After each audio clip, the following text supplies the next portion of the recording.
ലോക പരിസ്ഥിതി ദിനമാണ് ഇന്ന്. സ്കൂളിലും റോഡരികിലും വീട്ടുമുറ്റത്തും നമ്മൾ തൈകൾ നട്ടുപിടിപ്പിക്കുന്നു. ഇതാ ഇവിടെ ഒരു ക്ഷേത്രമുറ്റത്ത് ദീപം തെളിയിച്ച് ഭക്തിയോടെ പരിസ്ഥിതി ദിനത്തെ വരവേൽക്കുകയാണ്.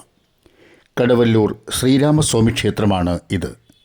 അതിപുരാതനമായ ഈ മഹാക്ഷേത്രമുറ്റത്ത് തൈ നടുമ്പോൾ മഹത്തായ ഒരു പാരമ്പര്യത്തിൻ്റെ ഓർമ്മപ്പെടുത്തലാണ്.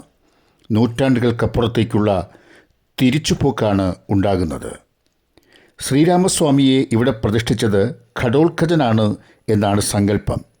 ശ്രീരാമ വിഗ്രഹവുമായി ഘടോത്കചൻ സഞ്ചരിക്കുമ്പോൾ ധാരാളം വൃക്ഷങ്ങൾ, പ്രത്യേകിച്ചും അശോകമരങ്ങൾ വളർന്നു നിൽക്കുന്ന ഈ പ്രദേശം കണ്ടു.